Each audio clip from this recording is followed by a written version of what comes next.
Problem number 1 on penalty approach. See the problem. A stepped bar is shown in figure. Using penalty method of handling boundary condition, determine the following.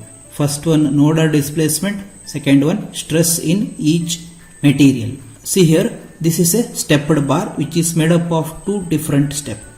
One is made up of aluminium, other one is made up of steel. Length of both the steps are given and there is a load here 200 kilonewton.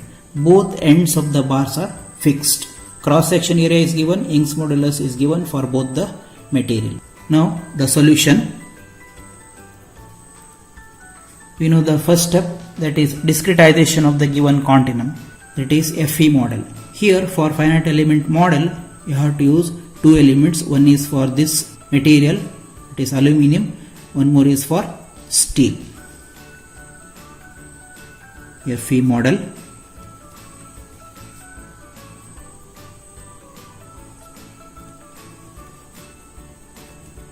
This is element number 1 which represents first step aluminium.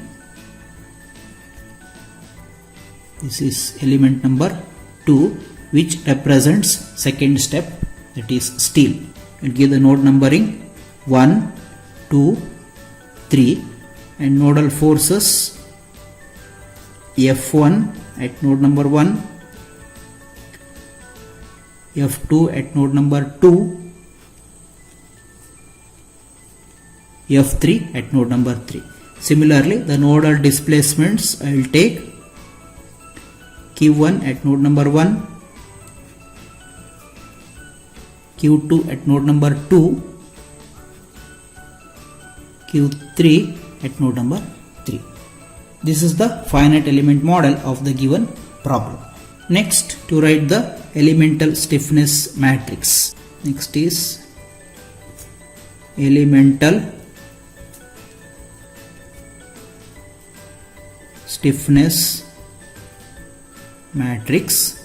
We know the formula K is equal to AE by L 1 minus 1 minus 1 1. Now for first element, for element 1, K1 will be is equal to A1, it is 2400 into E1, it is 70. See here, the Young's modulus is 70 into 10 power 9 Newton per meter square. See, length is in millimeter, cross section area is in millimeter. So I have to consider the Young's modulus also in Newton per mm square. If you convert this into Newton per mm square, you will get 70 into 10 power 3 Newton per mm square. So 70 into 10 power 3 by length. Length is 300, L1 it is 300, 1 minus 1 minus 1 1. If you simplify this, you will get 10 to the power of 5 outside. Inside it is 5.6 minus 5.6 minus 5.6 5.6. Now here you have to give the node numbering.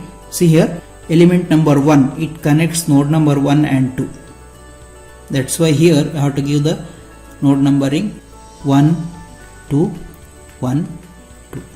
Next, elemental stiffness matrix for element 2. For element 2, K2 is equal to A2. A2 is 600 mm square, 600 into Young's modulus. It is 200 into 10 power 9 Newton per meter square. We will convert it into mm square. 200 into 10 power 3 Newton per mm square divided by the length is 400. 1 minus 1 minus 1 1. If you simplify this, we will get 10 power 5 outside and inside it is 3 minus 3 minus 3 3. If you see the finite element model, element 2, it connects node number 2 to 3. That's why here you have to give the node numbering 2, 3, 2, 3. Next is global stiffness matrix. Global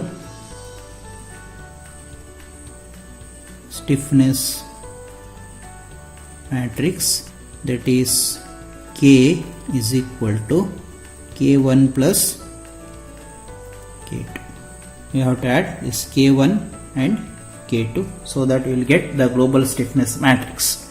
See the Fe model. Here there are 3 nodes. Each node has got 1 degree of freedom. That is node number 1 Q1, node number 2 Q2, node number 3 displacement is Q3.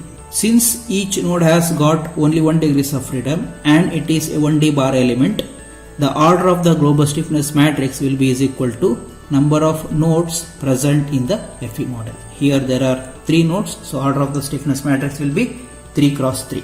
See the global stiffness matrix. It is K is equal to 10 to the power of 5 outside.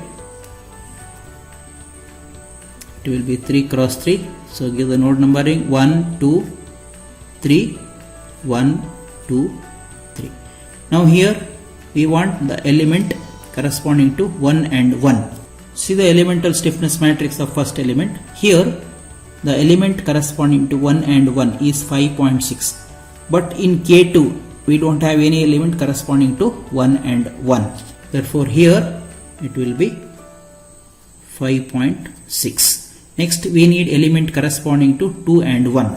See here in K1 the element corresponding to 2 and 1 is minus 5.6, but in K2 we don't have any element corresponding to 2 and 1. Therefore element corresponding to 2 and 1 is minus 5.6. Next we need element corresponding to 3 and 1. If you see the elemental stiffness matrix K1, here we don't have any element corresponding to 3 and 1. Similarly in K2 we don't have any element corresponding to 3 and 1. Therefore here the element corresponding to 3 and 1 is 0. Now according to this property of this global stiffness matrix, it is a symmetric matrix, so I can write here minus 5.6 and 0. Next we need element corresponding to 2 and 2. See in K1 the element corresponding to 2 and 2 is 5.6. Similarly in K2 we have element corresponding to 2 and 2, that is 3.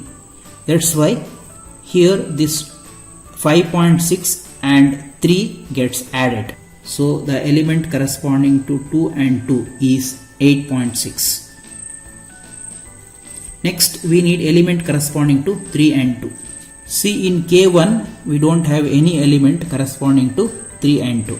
But here in K2 we have element corresponding to 3 and 2, that is minus 3.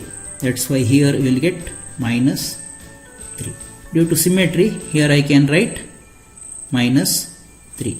Next we need element corresponding to 3 and 3. See in K1 we don't have any element corresponding to 3 and 3. But in K2 we have element corresponding to 3 and 3, that is 3. So here element corresponding to 3 and 3 is 3. This is the global stiffness matrix. Next is global displacement vector. Global displacement vector, that is Q is equal to Q1, Q2, Q3. And global force vector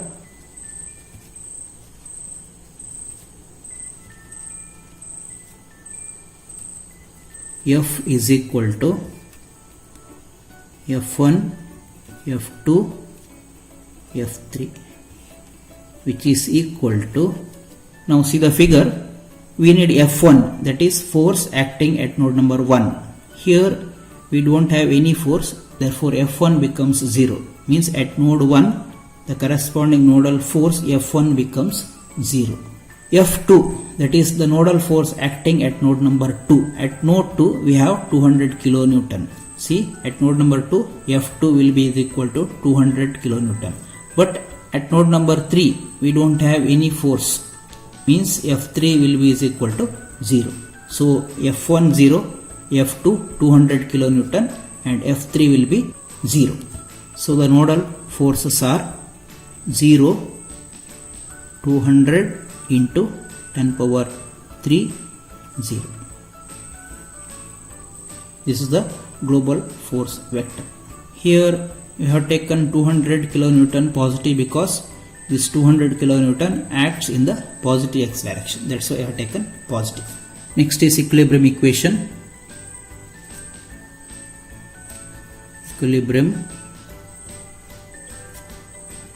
equation, that is K into Q is equal to F.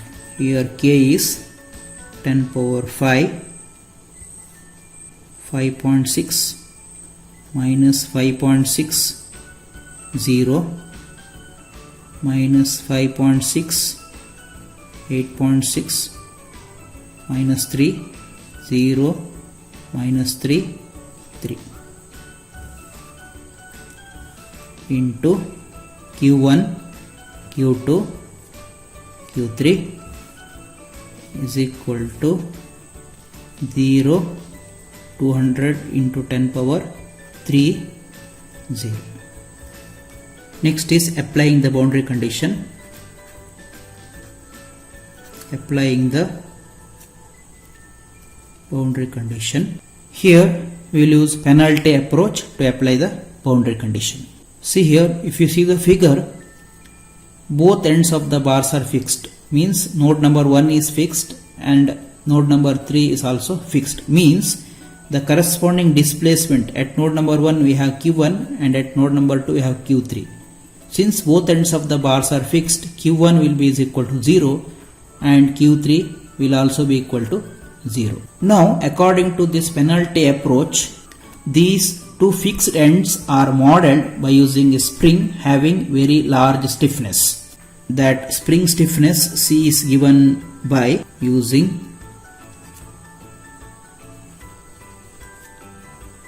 penalty approach. We have spring stiffness C is equal to maximum of Kij into 10 to the power of 4. Now for maximum spring stiffness, see the global stiffness matrix. Here you have to consider the maximum value, that is 8.6 into 10 power 5. So C is equal to 8.6 into 10 to the power of 5 into this 10 power 4. This is the stiffness value of the spring, which is equal to C. See from figure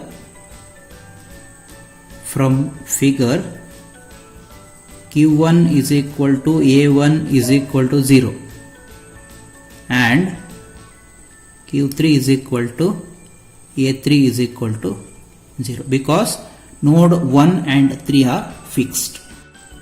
Now using penalty approach of handling boundary conditions, since Q1 is equal to 0, this very large stiffness gets added to corresponding element in the equilibrium equation. That is, this C gets added here plus C. Similarly, since Q3 is equal to 0, using penalty approach, the large spring stiffness C gets added here. Also in force vector, the corresponding spring forces are added. At node 1, the corresponding spring force is C into A1 plus at node 3, the corresponding spring force is C into A3. Now the equation becomes 10 power 5, 5.6 plus C. C is 8.6 into 10 power 5 into 10 power 5. It is 8.6 into 10 power 4. I have not considered this 10 power 5 because we have 10 power 5 outside. Minus 5.6, 0, minus 5.6, 8.6, minus 3, 0, minus 3, 3 plus, again you have to add C, that is 8.6 into 10 power 4. into Q1, Q2, Q3 is equal to, see here, A1 is 0. Means if I substitute A1 is equal to 0, again this whole term becomes 0. Similarly, A3 is also 0. Again if I substitute A3 is equal to 0 here, this whole term becomes 0. Therefore I will get 0, 200 into 10 power 3, 0. We will get 10 power 5 into 8600, 5.6 minus 5.6, 0 minus 5.60, 8.6 minus 3, 8600, 5.6 into Q1, Q2, Q3 is equal to 0, 200 into 10 power 3, 0. Now multiply this. 8600, 5.6 into Q1 minus 5.6 into Q2, 0 into Q3 is equal to 0. Next I will multiply this. Minus 5.6 Q1 plus 8.6 Q2 minus 3 into Q3 is equal to 200 into 10 power minus 2, because I have taken this 10 power 5 to right hand side. Next I will multiply this. Minus 3 into Q2 plus 8600, 5.6 Q3 is equal to 0. Now if we solve all the three equations, you will get, after solving, we get Q1 is equal to 1.51432 into 10 power minus 5 mm.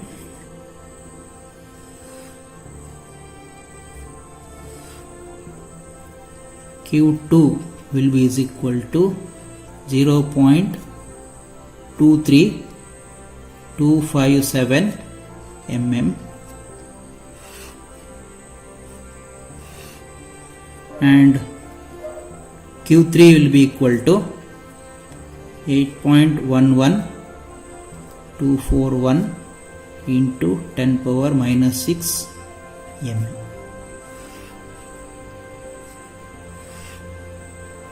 See the displacement at node number 1 and displacement at node number 3.